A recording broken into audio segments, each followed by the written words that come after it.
તો સાથે જ બોટાદ શહેરમાં સવારથી જ સામેલા ધારે ધોધમાર વરસાદ જોવા મળી રહ્યો છે। શહેરના ઢાકણિયા રોડ પર આવેલા તુલસીનગર 2 વિસ્તારમાં પાણી ભરાતા નદી જેવી પરિસ્થિતિ અહીંયા ઊભી થઈ। અનેક વિસ્તારોમાં રહીશો હેરાન થઈ રહ્યા છે। આ વિસ્તારમાં છેલ્લા 4 વર્ષથી આ જ પ્રકારે વરસાદી પાણી ભરાય છે, તેનો કોઈ નિકાલ થતો નથી અને રહીશોની રજૂઆતથી પણ હવે રહીશો થાકી ગયા હોવાની માહિતી છે। તેઓ પણ જણાવી રહ્યા છે વારંવાર રજૂઆત પછી પણ કોઈ નિરાકરણ આવતું નથી। ચાલુ વરસાદે પાણીના નિકાલ માટે મહેનત કરી રહ્યા છે, તો વર્ષો જૂની સમસ્યા હલ કરવા હાલ રહીશો માંગ કરી રહ્યા છે। બોટાદ શહેર અને ગ્રામ્ય વિસ્તારોમાં વરસાદ વરસી રહ્યો છે। બોટાદના tower road, પાડિયાદ road, Gadhada road સહિતના વિસ્તારોમાં વરસાદી માહોલ છે। આ ઉપરાંત ઢીકવાડી, સેથલી, લાઠીદર સહિતના ગ્રામ્ય જે વિસ્તારો છે ત્યાં વરસાદી માહોલ છે। વરસાદ પડતા ધરતીપુત્રોમાં આનંદ જોવા મળી રહ્યો છે। બોટાદના બરવાડા શહેર સહિત પંથકમાં સામેલાધાર વરસાદ વરસી રહ્યો છે। વાતાવરણમાં પલટો આવતા વરસાદની શરૂઆત થઈ છે। બરવાડા શહેરના તમામ વિસ્તારોમાં વરસાદ જોવા મળી રહ્યો છે। તાલુકાના ખમીદાણા, કાપડિયાળી, રોજીદ, રામપરા સહિતના ગ્રામ્ય વિસ્તારોમાં વરસાદ જોવા મળી રહ્યો છે। બરવાડા શહેરના મુખ્ય માર્ગો પર પાણી વહેતા થયા છે। સમગ્ર પંથકના વાતાવરણમાં પણ ઠંડક જોવા મળી રહી છે। લોકોએ ગરમીથી હાશકારો અનુભવ્યો। વરસાદી ઝાપટાથી ખેડૂતોમાં પણ પાકને લઈને ખુશી જોવા મળી રહી છે। પ્રકાશ અમારી સાથે ફોનલાઈન પર સંવાદદાતા જોડાઈ ચૂક્યા છે। પ્રકાશ, સમગ્ર પંથકમાં વરસાદી માહોલ જામ્યો છે, હાલ શું પરિસ્થિતિ છે, કેટલા ઇંચ વરસાદ વરસ્યો છે? જે પ્રમાણે ગઈકાલે બપોર બાદ જ બોટાદ શહેર અને જિલ્લાના અનેક વિસ્તારોમાં વરસાદ પડ્યો હતો, ત્યારે આજરોજ સવારથી જ સમગ્ર બોટાદ જિલ્લામાં વરસાદી માહોલ જોવા મળી રહ્યો છે। બોટાદ, ગઢડા, બરવાડા પંથકમાં વહેલી સવારથી વરસાદ પડી રહ્યો છે। વરસાદના પગલે જે પ્રમાણે ખેડૂતોને વાવણી લાયક વરસાદ હતો તે પ્રમાણે વરસાદ પડ્યો છે, તો બીજી બાજુ જિલ્લાના અનેક એવા વિસ્તારો છે કે જ્યાં પાણી ભરાઈ જવાની સમસ્યા સર્જાય છે, જેના કારણે નગરપાલિકાની જે પ્રી મોન્સૂન કામગીરી હોય તેના પર અનેક સવાલો ઉઠી રહ્યા છે। બોટાદ શહેરના ઢાકણિયા રોડ ઉપરનો જે વિસ્તાર છે ત્યાં દર વર્ષે પાણી ભરાઈ જવાની પરિસ્થિતિ સર્જાય છે। રહીશો દ્વારા અનેકવાર રજૂઆત કરવામાં આવી છે, પરંતુ તંત્ર દ્વારા કોઈ પણ નિકાલની કામગીરી કરવામાં નથી આવતી, જેના કારણે તંત્ર સામે લોકોની નારાજગી જોવા મળી રહી છે। તેવી જ રીતના બોટાદ શહેરના જે મહિલા કોલેજ છે, ગઢડા રોડ છે, નવનાળા વિસ્તાર છે, ઉતાવળી નદી છે, આ વગેરે વિસ્તારોમાં હાલ અત્યારે પાણી ભરાયેલા જોવા મળી રહ્યા છે। આભાર પ્રકાશ, માહિતી બદલ। ગીર સોમનાથના સુત્રાપાડા અને આસપાસના ગામોમાં વરસાદી માહોલ જોવા મળી રહ્યું છે। ઝાલા, વડોદરા, લાટી, કદવાર, બીજ સહિતના જે વિસ્તારો છે ત્યાં વરસાદી માહોલ જોવા મળી રહ્યો છે। છૂટોછવાયો વરસાદ વરસી રહ્યો છે। 1 ઇંચ જેટલો વરસાદ હાલ નોંધાયો હોવાની વિગત છે। ગીર સોમનાથમાં સતત ત્રીજા દિવસે વરસાદી માહોલ છે। કોડીનાર શહેર અને આસપાસના વિસ્તારોમાં વરસાદ ધીમી ધારે શરૂ થઈ રહ્યો છે। વરસાદનું આગમન થતાં કોડીનાર, દેવળી, પીપળી, કડોદરામાં લોકોને હાશકારો થયો ગરમીથી। બાવાના, પીપળવા, રૂનાજ, મિતિયાજ અને આસપાસના વિસ્તારોમાં દુદાનમાં પણ વરસાદી માહોલ જોવા મળી રહ્યો છે। વાત કરીએ સુરતથી, તો સુરતના ગ્રામ્ય વિસ્તારોમાં પણ વરસાદી માહોલ જામ્યો છે। બારડોલીમાં અનેક જગ્યાએ વરસાદી પાણી ભરાયા છે।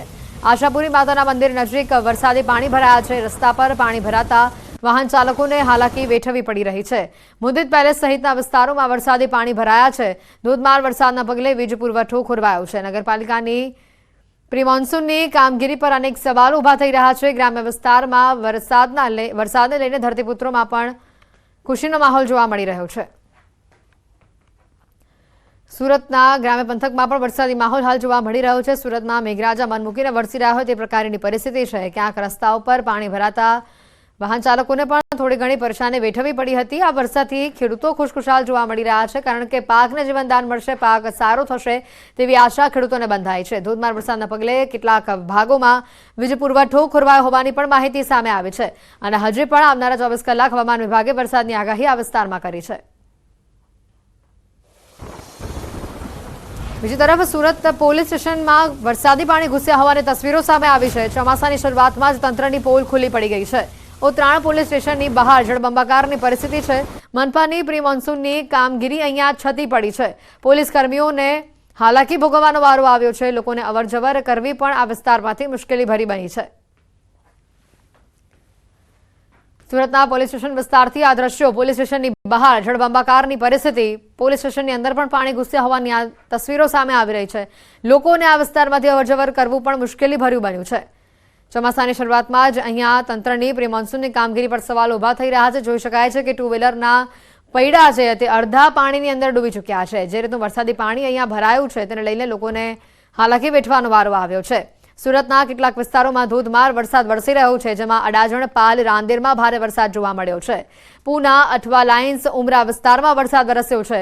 ધોધમાર વરસાદ વરસતા લોકોને ગરમીથી રાહત મળી છે। વાત કરીએ નવસારીથી। નવસારી શહેરમાં વરસાદ જોવા મળી રહ્યો છે। વહેલી સવારના વાદળછાયા વાતાવરણ બાદ શહેરમાં વરસાદની શરૂઆત થઈ છે। લુન્સીકોઈ, ઇટાળવા, તીધરા રોડ, કબીલપોર, જમાલપોર આ વિસ્તારોમાં ધોધમાર વરસાદ જોવા મળી રહ્યો છે। વરસાદ આવતા વાતાવરણમાં ઠંડક પ્રસરી છે। અસહ્ય ગરમીથી લોકોને રાહત મળી છે। વાત કરીએ ભરૂચથી તો અંકલેશ્વર અને હાંસોટમાં વરસાદ જોવા મળી રહ્યો છે। ગ્રામ્ય વિસ્તારમાં વરસાદ જોવા મળી રહ્યો છે। સવારથી વાદળછાયા વાતાવરણની વચ્ચે અહીંયા વરસાદ વરસી રહ્યો છે। વરસાદ વરસતા વાતાવરણમાં ઠંડક પ્રસરી છે, તો બીજી તરફ ખેડૂતોમાં પણ ખુશીનો માહોલ જોવા મળી રહ્યો છે। ભરૂચમાં વરસાદી માહોલ હાલ જોવા મળી રહ્યો છે। ગ્રામ્ય વિસ્તારોમાં ધોધમાર વરસાદ જોવા મળી રહ્યો છે। અંકલેશ્વર અને હાંસોટમાં વધુ વરસાદ જોવા મળી રહ્યો છે।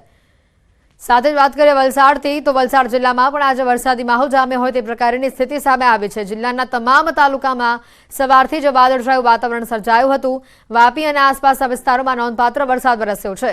થોડા સમયમાં રસ્તાઓ પાણી થઈ ગયા હતા। મહત્વપૂર્ણ છે કે હવામાન વિભાગે વલસાડ જિલ્લામાં ભારે વરસાદની આગાહી કરી છે। પરિણામે છેલ્લા એક અઠવાડિયાથી આ જિલ્લામાં વરસાદી માહોલ જામ્યો છે।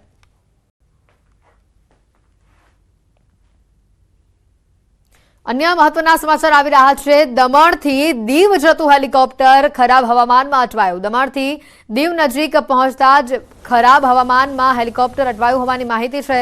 પવન હંસના હેલિકોપ્ટરમાં દમણથી 4 યાત્રીઓ જઈ રહ્યા હતા દીવ। પાયલટની સાથે કુલ 6 લોકો આ હેલિકોપ્ટરમાં સવાર હતા। દીવ પહોંચતા 10 મિનિટ પહેલા જ ખરાબ હવામાનમાં આ હેલિકોપ્ટર અટવાઈ ગયું હતું। યાત્રીઓની સલામતી માટે દીવથી હેલિકોપ્ટર દમણ પરત લવાયું। હેલિકોપ્ટરમાં સવાર યાત્રીઓને પાયલોટ સુરક્ષિત હોવાનું હાલ સામે આવી રહ્યું છે।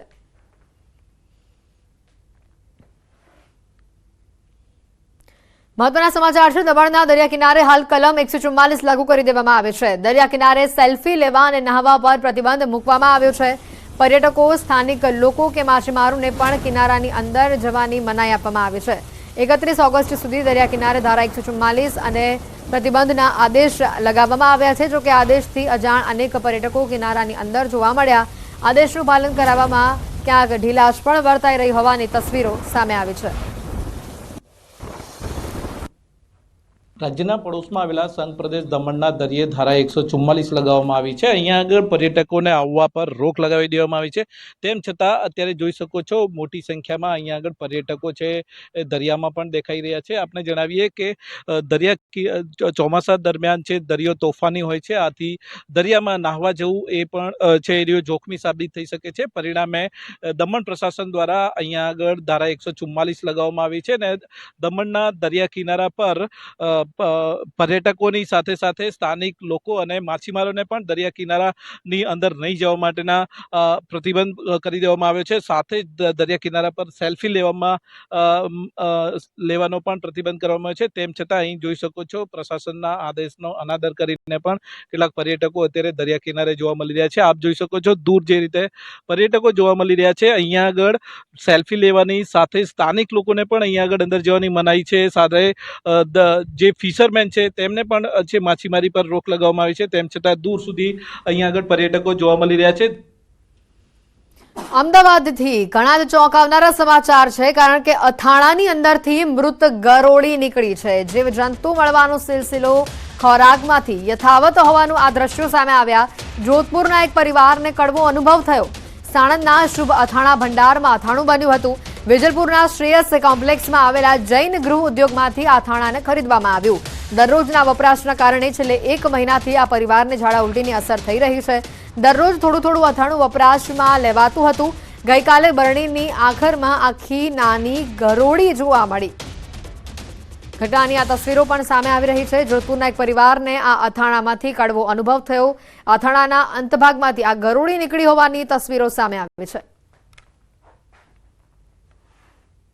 જીવજંતુ મળવાનો ખોરાકમાંથી આ સિલસિલો યથાવત છે। હવે અથાણામાંથી મૃત હાલતમાં ગરોળી નીકળી છે। આ તસવીર જે સામે આવી રહી છે, જોધપુરના એક પરિવારને કડવો અનુભવ થયો છે। અથાણામાંથી મૃત ગરોળી નીકળતા પરિવારની હાલત પણ નાદુરસ્ત થઈ હતી। પરિવારને છેલ્લા 1 મહિનાથી ઝાડા ઉલટીની અસર થઈ હોવાનું સામે આવ્યું. રોજે આ અથાણું થોડું વપરાશમાં લેવામાં આવતું હતું. જોકે અથાણું પતવા આવતા નજર ગઈ કે અંદર મૃત હાલતમાં ગરોળી છે. ત્યારે આ પરિવારને જાણ થઈ અને આખો આ મામલો સામે આવ્યો.